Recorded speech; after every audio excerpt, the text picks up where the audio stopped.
ब्रह्मचर्य का मनमानी नाश न किया हो, और वो हर बार का ब्रह्मचर्य बालक पैदा करने की शक्ति रखता है और उसकी हिंसा का पाप उसे लगता है।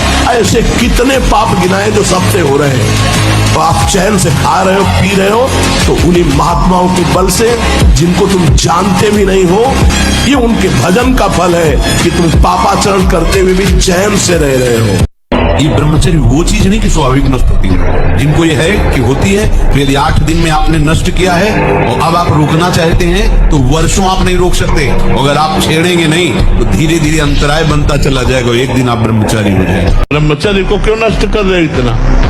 पागल हो जाओगे। नाम जब तो छूटने की बात जाने, पागल हो जाओगे जितनी जोर से ब्रह्मचर्य नष्ट कर रहे हो। लिखा है उसने कि मैं पागल हो गया। ये जो वीर शक्ति है, ये अमोघ बल प्रदान करती है।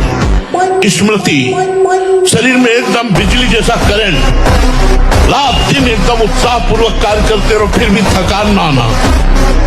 एक आदमी हिला के रख देगा, पूरे नगर को हिला के रख दे। बस वो ये सोच ले कि मैं मरा, अब कोई उसके बस मतलब एक ही उपाय है, उसको मार दो, नहीं तो किसी से दबने वाला नहीं।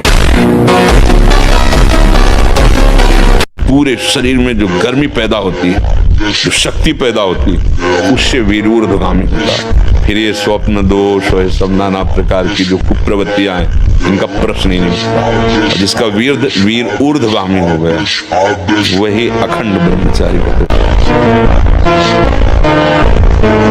मन को यदि वश में करना है तो इसको प्राणों का संयमन करना और ब्रह्मचर्य दो जरूरी है। मन, प्राण, ब्रह्मचर्य तीनों का एक तार कनेक्शन है। ब्रह्मचर्य पुष्ट करने के लिए आसन, प्राणों को सूक्ष्म करने के लिए आहार शुद्ध और प्राणायाम, और वीर्य को ऊर्ध्वगामी करने के लिए सिद्धासन और पद्मासन का लगाना अनिवार्य है।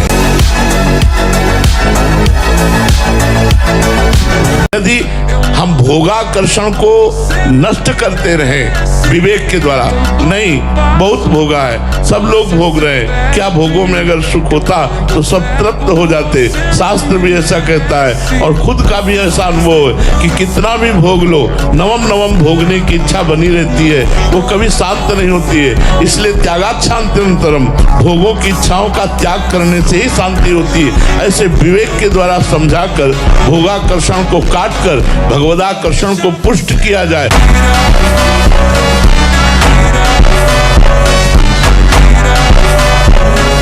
किसी भी विषय भोग की इच्छा ना होना, ये मुक्त पद में स्थित हो जाना। चाह मिटानी है, फंसे हो चाह में चाह ही मिटानी है। बंधा हुआ कौन जो विषयों में भोग करके सुख प्राप्त कर रहा है? मुक्त कौन जो बोले विषय भोगों से ऊपर उठकर सच्चिदानंद भगवान के चिंतन में डूबा हुआ है। ब्रह्मचारी होता है, उसका खिला हुआ चेहरा रहता है, जैसे कमल खिला हुआ, मुख प्रसन्न, तन तेज विराजा। यह है ब्रह्मचारी की पहचान है। इतनी स्फूर्ति उसके अंदर होती, जैसे आग में पैर रखते हुए कोई चले तो कैसे चलेगा। तू भगवान का विनाशी अंश है, तेरे को कुछ नहीं चाहिए प्यारे। तू शरीर भाव में स्थित हो गया, इसलिए कुछ नहीं चाहिए। जिस दिन जो ठान लेगा वैसे ही होगा। हमारी बात हर विद्यार्थी अगर मान ले, हमें फिर इसका उत्तर दे। आप अपने ब्रह्मचर्य को छीण मत करना, आप कोई नशा मत करना जब तक विद्या अध्ययन कर रहे हो, ये बहुत बड़ी साधना है। और अगर आप ग्रेजुएट ना हो जाए तो हमें बताना। बाबा जी बनने में ऐसा नियम ले ले कि हम गलत नहीं करेंगे, चाहे हमारे को अपना प्राण त्यागना पड़े। मर जाऊंगा पर गलत नहीं करूंगा। तो भले शरीर आपका बहुत मोटा हो, आत्मबल नहीं होगा। वो भले ऐसा शरीर हो, लेकिन आत्मबल है, वो सबसे बड़ा महाबल है। आजीवन ब्रह्मचर्य रहेंगे। मन को बार बार जो भोगों में, संसार में नाना प्रकार के व्यक्ति पदार्थों में जा रहा है, इसे हटाकर प्रभु में लगाए। जितना मन प्रभु में लगेगा उतना ही कृपा का अनुभव होगा, उतना ही हम शास्त्राज्ञा का पालन कर पाएंगे। प्रभु से मन हटा जब भगवान का स्मरण नहीं होता, भगवान का भजन नहीं होता, तो मन भोगों में फंसा देता है।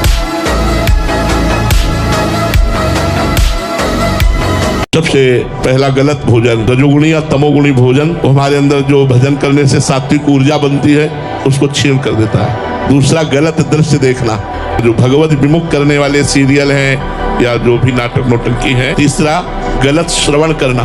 चौथा, गलत बोलना। इनका प्रभाव हमारे ऊपर बहुत पड़ता है, भोजन का, श्रवण का, कथन का, दर्शन का। उसी से हमारा भजन छीन हो जाता है।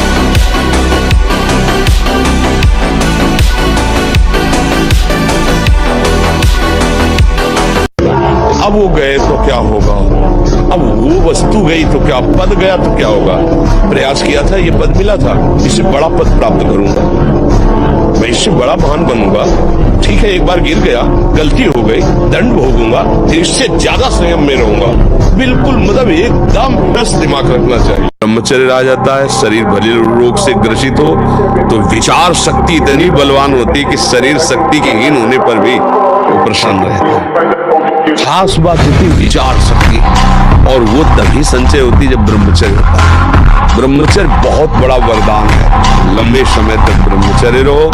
जब कामादि विकार आने लगे, सुनो मत इसकी सलाह, इसका दिया हुआ भोग प्रलोभन चिंतन में मत लाने दो। उसी समय आप गाढ़ चिंतन करो, नहीं बंदा चीखो, चिल्लाओ राधा राधा राधा। बहादुर आदमी चोट लगने पर और खूंखार होता है। अब ये बच्चे की अवस्था है, इस समय तो बिजली जैसा पावर शरीर में। 18-20 की अवस्था मतलब समझते हो, तो उद्दंडता की मूर्ति, मतलब हर समय एक शरीर में दिव्य तेज, दिव्य कांति, दिव्य उत्साह। चाहे कोई कितना तप कर लो, चाहे पर्वतों से अपने शरीर को गिरा लो, चाहे जीवन भर तीर्थ भ्रमण करो, चाहे सब शास्त्र कंठस्थ कर लो, जितनी यज्ञ सब यज्ञ कर लो, खूब तर्क वितर्क वाद विवाद कर लो, परंतु बिना हरिनाम जपे तुम्हारी संसार से मुक्ति नहीं हो सकती।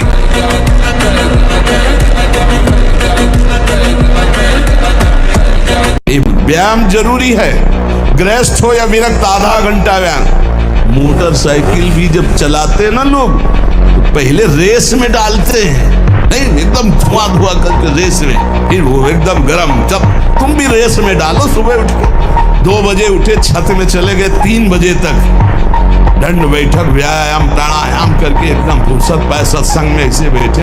कि लोगों के लिए उदाहरण कि बिना मांस खाए, बिना अंडा खाए, बिना मछली खाए हमारा शरीर बलवान है और हम स्वस्थ हैं। ये प्रमाण, जिन लोगों को भ्रम है तो एक बार बॉडी देखो, जो इसने कभी मांस नहीं खाया, अंडा नहीं, और जैसे लोग कहते हैं ये नहीं बनेंगे, तो ये भी दिखा दिया करो कैसे। शरीर को जितना तुम ढीला करते जाओगे उतना ही आपको परास्त करता जाएगा। कैसे आनंद की अनुभूतियां अनुभव करोगे जब शरीर ही राग में फंसे हुए। ये अंदर खजाना है आनंद का, खजाना। चिल्ला चिल्ला कर रो पड़ोगे, इतना आनंद है, आनंद का रुदन। ये समय आया है आनंद लूटने का, भगवत प्राप्ति का। लूट लो, भगवत प्राप्ति कर लो। ना पीछे समय था और ना आगे समय ऐसा रहेगा। इस समय बहुत बढ़िया समय भगवत प्राप्ति की।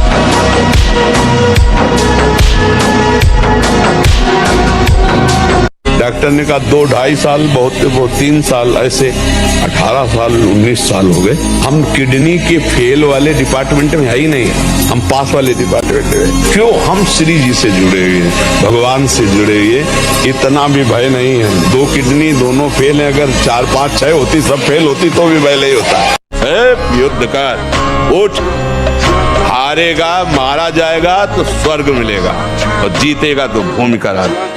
कार्य में लग अपने। गृहस्थ में रहकर आप स्वयं भगवत प्राप्ति कर सकते हैं, लेकिन दूसरों को कराने की सामर्थ्य आप में नहीं है। और विरक्त में रह करके लोग को भगवत प्राप्ति कराने की सामर्थ्य है। 1-2 व्यक्ति की नहीं, 1-2 व्यक्ति की नहीं। मम भक्ति युक्तो भुवनम पुनातु। लोग को, पूरे भारत को भगवत प्राप्ति कराने की सामर्थ्य होती है। उनकी शरण में आ जाए, उनकी आज्ञा का पालन करे, निश्चित भगवत प्राप्ति हो जाएगी। तो इतना कसा जाता है जो संत को, वो इसलिए लोक कल्याण के लिए, लोक मंगल के लिए कसा जाता है। 20-30 मिनट का खेल है। भूख लगी और ये 2 अंगुल की जबान में केवल वो मिनट भर वो जो घुमाया, बस उसी का स्वाद है। गले के नीचे गया और फिर तुरंत उगल दे तो देखने लायक रहे। कैसे भजन होगा भाई बताओ? स्वाद तो तुम ले रहे हो गोलगप्पा का, भोजन को हमें सुधारना चाहिए। ये चीजें तो साधक को पानी ही नहीं चाहिए। रगड़ो, इस शरीर को रगड़ो। हाथ में माला है या काउंटर, टहल रहे हैं, जब नींद आ रही टहल रहे हैं, सिर्फ 4-5 घंटे शयन के लिए दीजिए। क्या कर पाओगे आगे? यही अवस्थाएं हैं नवयुवक अवस्था। इसी पर विजय प्राप्त करो, नींद आदि पर, भोजन पर, नींद पर। जानबूझकर 1-2 दिन भोजन छोड़कर भजन पड़े नहीं रहना। कोई जान न पावे कि आप भोजन नहीं किए। पूरी दिनचर्या जीव कितने होनी चाहिए। ब्रह्मचारी मतलब आग, ब्रह्मचर्य मतलब आग। आप सच्ची समझो आग। पैर ऐसे पड़े जैसे आग में पैर पड़ते। आग में पैर कैसे पड़ते? ऐसे ब्रह्मचारी चलता है। ये क्या है? जैसे गिलहरी नहीं एकदम चिलचिलाती भागती है, ऐसे ब्रह्मचर्य का जीवन होता है। दूसरों का